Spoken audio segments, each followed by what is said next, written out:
आजकल के बच्चे गजब ढा रहे हैं। परीक्षाओं में पता नहीं क्यों इतना नंबर ला रहे हैं।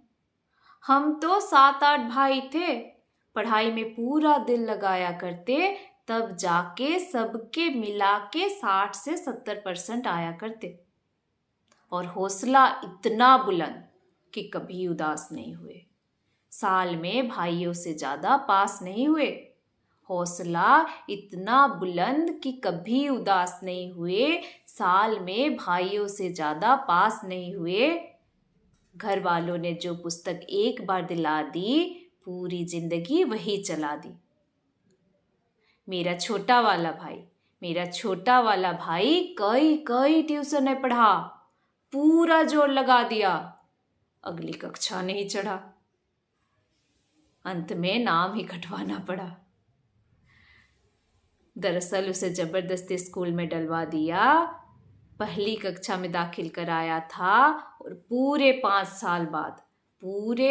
साल बाद पहली से ही उठवा लिया।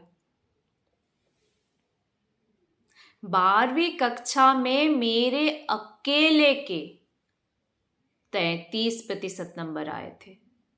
12वीं कक्षा में मेरे अकेले के 33% नंबर आए थे।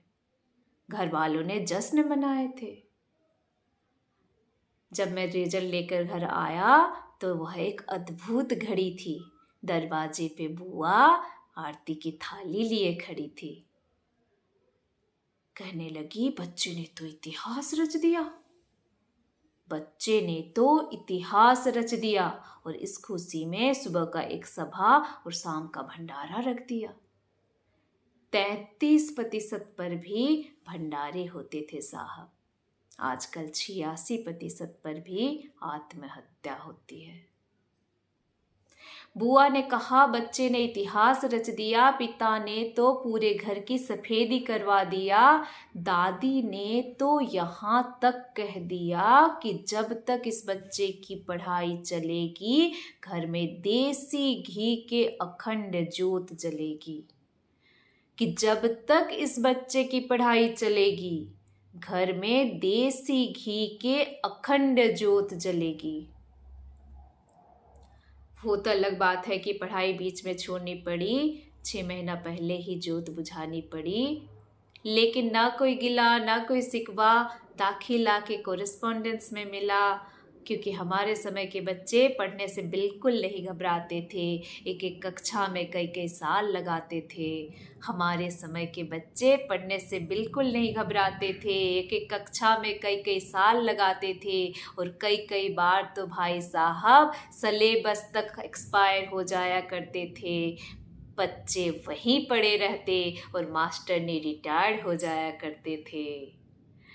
भाई साहब कई बार तो सिलेबस तक एक्सपायर हो जाया करते थे। बच्चे वहीं पड़े रहते थे और मास्टर ने रिटायर्ड हो जाया करते थे।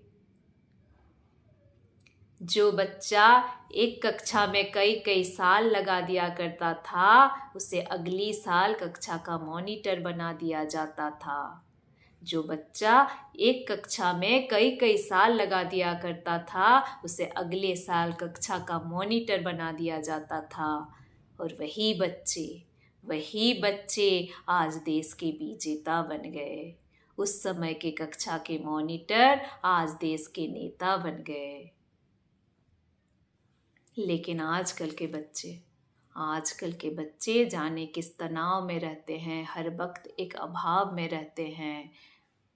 बच्चों का बचपन बस्तों के बोझ तले दब गया। माँ बाप का प्यार कंप्यूटर की और मोबाइल को भेंट चढ़ गया। बच्चों का बचपन बस्ते के बोझ तले दब गया। माँ बाप का प्यार कंप्यूटर की और मोबाइल के स्क्रीन को भेंट चढ़ गया।